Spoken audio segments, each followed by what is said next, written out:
Welcome to the Untold Story, everybody. I'm Martha MacCallum. It's great to have you back with us today. And I'm especially excited about today's podcast because I've got Lucas Tomlinson, my friend and fabulous reporter for Fox News, here with me in New York. This is great, Martha. It's great to join you. You here. Obviously you've been watching Lucas's coverage in Israel. He is a longtime Fox News correspondent, and he was recently in Tel Aviv. He's a 2021 grad. I'm sorry. I just almost made you much younger. That'd be 2001 great. Graduate of Annapolis, served in the U.S. Army's 3rd Brigade Combat Team, 10th Mountain Division in Afghanistan. Obviously, he has spent a lot of time in the Middle East and is now there as a correspondent for us. So, Lucas, what I love about you is that you are so poised and detail-oriented, but you also bring your own background to your coverage, having served our country. So I'm always very proud and excited to talk to you. So it's good to have you here today. Well, thank you so much, Martha. All over. You're really, the past year or so, you've been covering all. So, just give us a sense of what the last year and a half has been like for you as a reporter at Fox, because you were at the Pentagon and now you're just all over the globe. Right. Things we were talking about at the Pentagon, now I'm reporting and experiencing firsthand. I arrived in Ukraine on February 3rd, 2022, weeks before the invasion. So the story back then was, will Russia invade? Of course, we know how that turned out. But it spent over 2 months last year in Ukraine reporting on 2 separate trips, 2 separate occasions. And then 1 week after this horrific massacre in Israel, got the call, we need you in Israel. And the next day I was on a plane to Tel Aviv and reported from Israel for 3 weeks. And, with a small little country the size of New Jersey, although little Sparta, I would add, the bravery and the tenacity of their forces fighting back after that horrific massacre, it was just an incredible experience, not just getting down near the front lines in Gaza, but really just talking to Israelis all over the country and including American students.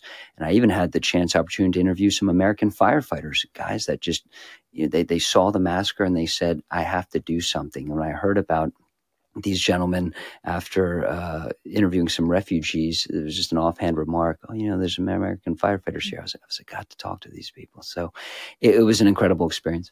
So tell me about that, because those kinds of stories take all of us right back to 9/11. We remember firefighters coming, rushing to right here in New York to, support their brother firefighters here in New York after they had lost over 300 of their own on 9/11. So I would imagine that did it feel a little bit like post 9/11?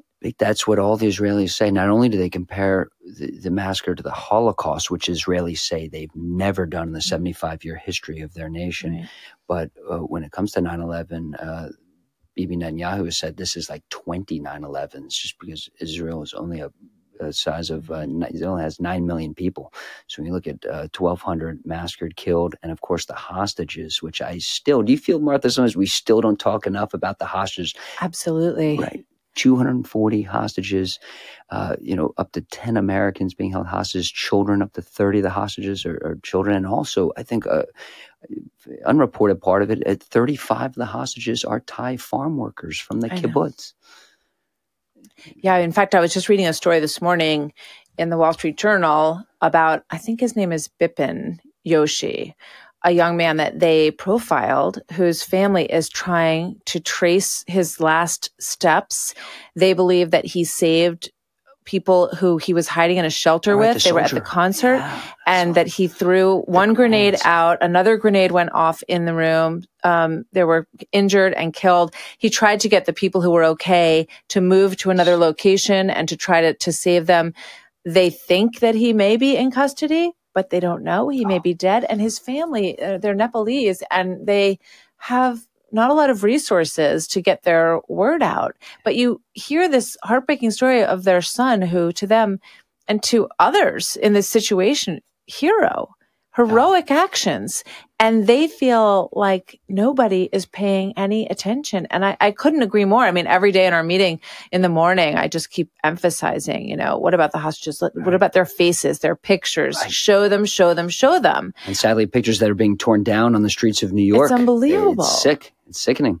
So why do you think that is? Are there just so many dynamics that the hostages get second tier attention? I think, it's hard to get the imagery out of, you're seeing all the footage from Gaza. You see the airstrikes. You see the Israeli forces. Some journalists, our own brave, intrepid Trey Yingst has gotten into Gaza a few times, but mostly we're seeing this from the lens of Israeli forces, from drone video, the airstrikes, cameras mounted on helmets from the Israeli forces, from their commando units, the Golani Brigade, Givati Brigade in the Southern Command there that owns Gaza. We're just not, you don't see the hostages. Besides a few of the hostage videos, I think because you don't see them, certainly with television, it's a harder topic to talk about because you just don't have the imagery. But it is horrific, including the hospital, Al-Shifa Hospital, where they saw a table, a chair where they believe hostages were. The Israeli forces finally got in there. It's also uncomfortable. I think hostage death, refugees, these are all horrific things. Hostage, I would say you take it another level. Personally, I think just a lot of people are uncomfortable talking about hostages. I think you're right. And I think the U.S. government is supporting Israel in this mission to eliminate Hamas. This is a very tiny area. So that means that we may be supporting an effort that may lead to the death of some of these hostages. And I think that's one of the reasons that I think early on it felt like there was a number one priority, which was killing Hamas. Sure. And then a number two priority of getting who you can out of there. These are the difficult decisions that are made. You're a deep student of history. Right. So what do you think about that dynamic? Martha, you have 300 miles of tunnels underneath Gaza. This is an area that is twice the size of Washington, D.C., an area. And the idea that there's a labyrinth, a spider web of tunnels underneath, the fact that you've seen all these airstrikes, but you hear from Hamas that some of the Israeli hostages have been killed, but you haven't, it's the big unknown. It's a mystery. It's tough. It's a tough mission because the Israeli force has been very clear, and the population, by the way. I mean, I spoke to people from all walks of life, pretty united for obvious reasons, in wanting to destroy Hamas. Ella Waldman, I spoke to, who is a tech mogul whose daughter and boyfriend were killed in the music festival massacre. Yeah. That was a very moving interview that you did. He wants Gaza leveled. I mean, yes. This is Old Testament. Israel is not ready for forgiveness right now. This is a war. They want to see Hamas destroyed, eradicated, and that's why they've severed Gaza in two. That's why they're not stopping until Hamas is completely crushed. It's going to be very difficult. Speaking of history, the history of urban warfare, from World War II to the Hue in the Vietnam War, to Fallujah, to the 9-month battle of Mosul against ISIS. That was about 5,000 ISIS fighters that were holed up there in Mosul for those 9 months. Now we're talking about up to 30,000 Hamas fighters, and it keeps going and going. Say that again. There were 5,000 ISIS fighters holed up in Mosul. Now, granted, the Iraqi forces, I don't think anybody would compare the Iraqi forces to the Israeli forces. But 5,000 ISIS fighters in Mosul, the second largest city in Iraq, whereas today you have upwards of 30,000 Hamas fighters holed up in this dense area. And there have been a few people who said, what's taking so long? What's going on? Israeli officials I spoke to, from the military to the government, even some of the people, they have to go slow because you're not just fighting on the land, you're fighting subterranean. You're having to go into these tunnels. You can't go in so quickly that an assault force from Hamas comes up behind you. That's why it's this slow, they're slowly strangling and cutting off the head of the snake. And some of the strategy of the tunnels, as I understand it, is to entrap Israeli soldiers. Big time. So they want them to come down there because they know the map better than anyone. Sure. And they know how to outflank them, essentially. We've seen it with some of these mechanized formations that have come in. There's Merkava tanks. You see a Hamas fighter pop up from a tunnel, run in place, almost like the old limpet sticky bombs from like World War II style on the side of the tank, run away. They cannot go so quickly that these tunnels are still there. You can't be outflanked, as you mentioned. You can't have Hamas guys popping up from behind you. That's why this is slow, it's methodical, but it's also why you're seeing so much destruction because if Hamas is firing at you from a building they're certainly going to take a look and try their best not to kill civilians. But if you're under attack, it's not much of a decision for the Israeli forces. So what kind of, there's a lot of interesting reporting on the command center, the Israeli military command center, very sophisticated, able to sort of have a wall of TV screens where they're looking at a number of different areas. They can determine what, if they see a group of Hamas terrorists or militants that they want to take out, they can determine what's the best weaponry for this, what's the most precise, how can we use it. So Hamas has the backing of Iran. Do they have technology down there that is anything like this, or are they just literally fighting blind? More or less fighting blind, but the advantage is to Hamas, despite all the technology you mentioned. And yes, Israel, they're tracking phones. They can turn on the phones. They have 500-pound bombs, door knockers, they call them, where they can hit the top of the building, and it's not going to destroy the building. It's just going to scare the living, out of people to run out of the building. That said, all the technology, Shin Bet, their domestic security agency, Israel can track all these Hamas fighters, go after the leadership, but Hamas is burrowed inside these buildings. And despite all the technology, if you're an Israeli commando with Sayeret Matkal, which is like their Delta Force, or Sayeret 13, their Navy SEALs, you still have to go door to door, house to house. If you and I ran into 1211, which we are now in this building, and said, we have to go building by building, room by room, looking for people, all the technology in the world is not going to prevent it. Hamas has the advantage. They're on the defensive.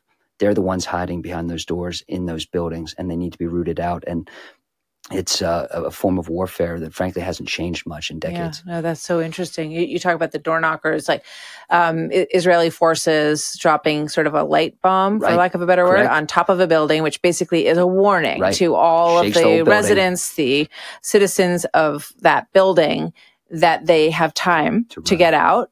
The next one will be a destructive. It'll be a 2,000-pound satellite-guided bomb that will destroy the whole thing. But it goes to what's the word? They're trying not to kill civilians. Exactly. The intention of the IDF to kill as few civilians as they possibly can. Backing up to the big picture question, what's going on here? I mean, Hamas says, we don't worry about water and electricity. We also don't worry about martyrs. That's part of our faith. And we're doing this not to rule Gaza. We're doing this to rule the region. Right. And that means eliminating Israel, obviously. Right. So where do you see this going? Because there are other players in the Middle East who don't want Iran to have that kind of power. When we just saw that big Arab summit in Riyadh last weekend, and there were some non-Arabs that showed up. It was the president of Turkey. You also had the president of Iran showing up in Saudi Arabia for the first time in 11 years. Now, that all said, it was notable that the Saudis, the Emiratis, would not sign on to this communique about Israel committing war crimes. They put the brakes on some of the harsh language, but Saudi has normalized relations with Iran. There's been a lot of focus on Israel's growing ties with Saudi that prompted this war. I don't think there's many doubt from the experts to say that is certainly what prompted this. But in terms of the end game, it is just going to be a slog. There's just nothing clean about urban warfare. And Hamas, when you're hiding behind civilians, when you have a command center under a hospital, when you're shooting on your own people, the Palestinians, as they flee Gaza, when you're putting weapons and fighters and ambulances, that is tough to overcome. And certainly when it comes to public perception, when it comes to social media, people would say people on TikTok are not getting the full picture. They're not getting the balance. They're not getting both sides. They're not getting, going out on a limb here, Martha. When people are writing, from the river to the sea, and then they're asked which river, and they get a blank look, no idea. No idea. And apparently they don't listen to gospel music. And they don't even know what the sea is. It's, that's one of the big tragedies, being in Tel Aviv. It's 40 miles from Gaza.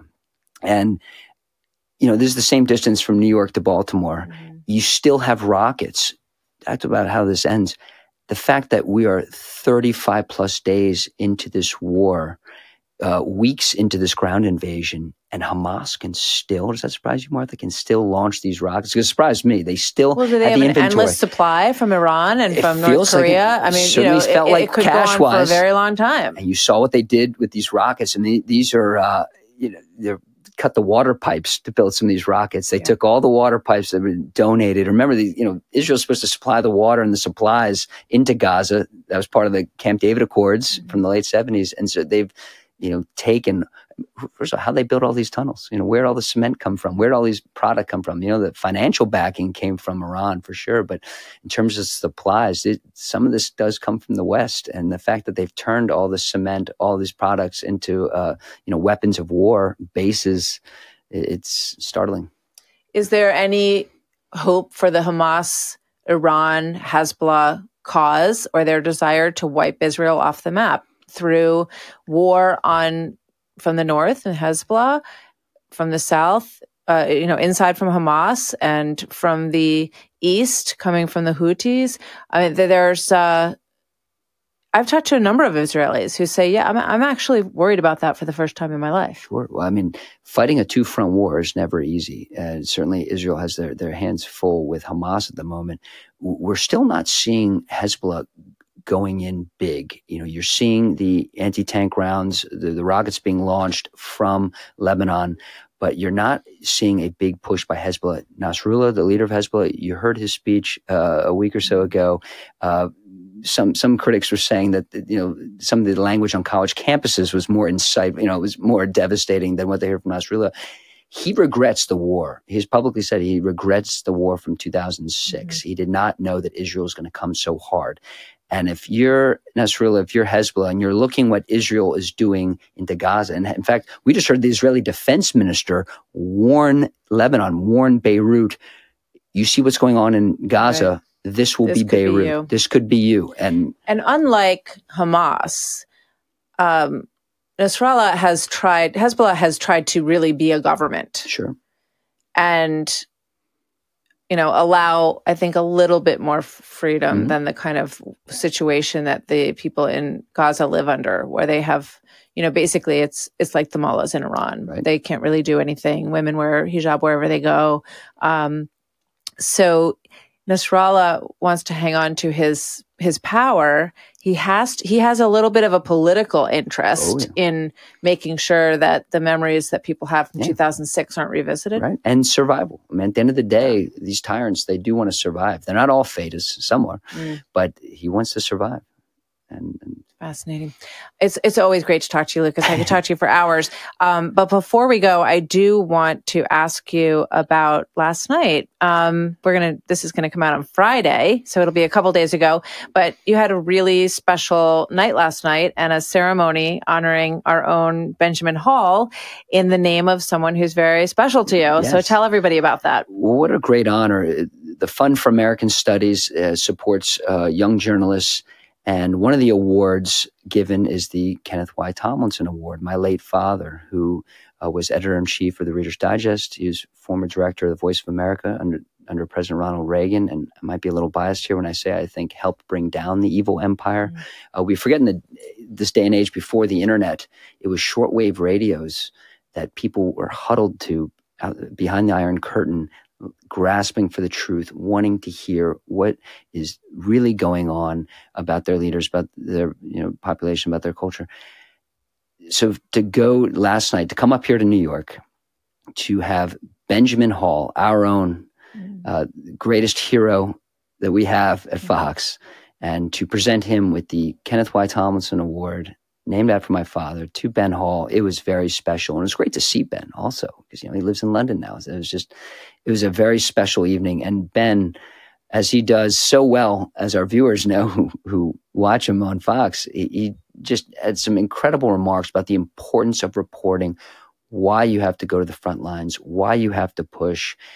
It was very, very special. He talked about, you got to smell it, you got to see it, you got to be there firsthand. And of course, resilience. You can't talk about Ben Hall without thinking of that word, because let's face it, Martha, how many people do we know get blown up and bounce back and to handle it the way he did, to get smuggled on to that train from the Polish prime minister. I mean, Hollywood couldn't make this up. Thanks to Jennifer Griffin, Save Our Allies, and this cohort of special operators who had the year prior pulled all these interpreters and all these Americans out of Afghanistan, to have a team to be able to go into Ukraine under 24-hour shoot-to-kill orders, curfew, and to smuggle him out on an ambulance.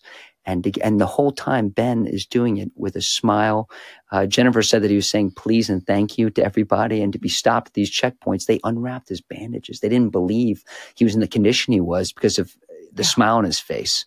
And to have to go through that without pain medication, and just to bounce back. I mean, he would be forgiven, right? If he was just going to retire back to London, never to be heard from again. The fact that he's out reporting his piece from the Invictus Games in Germany. Yeah. Here he is, a wounded journalist, interviewing wounded heroes, wounded soldiers, Marines on the battlefield, taking part in Olympic-style games in Europe. It was just incredible to see him. It meant so much.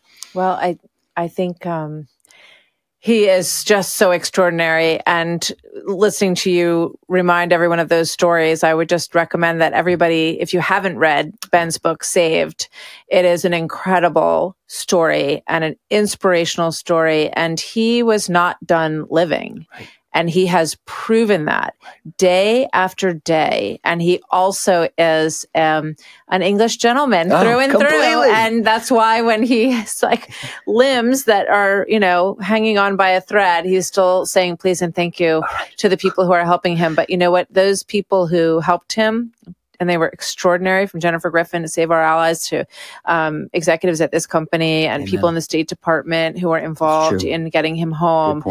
He has rewarded them 1,000-fold. Oh, and if I could say one more thing, Martha. Please. And the fact that in the book, which is incredible, as you mentioned, his own father was rescued by the U.S. military. Yes. The Battle of Manila in World War II, 6,000 American GIs killed and wounded fighting the Japanese. His father's own father, mother, grandmother, aunt, uncle were taken captive. As a 12-year-old, he had to take care of and support his 3 younger siblings for about 4 years. And when he saw the Americans, he ran toward them, snipers firing, rounds cracking all around. He runs, and the 37th Division, the Buckeye Division, rescued him. He was so grateful.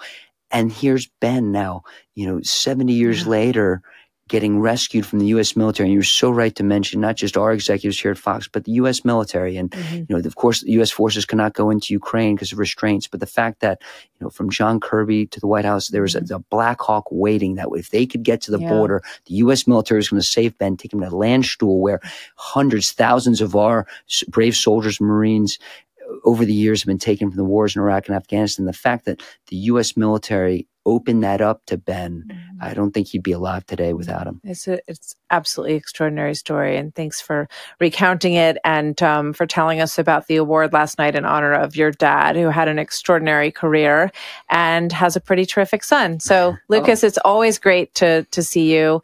Thanks for coming to New York. And Martha, great to be here. Thank you so much. We'll continue the conversation. Thank you.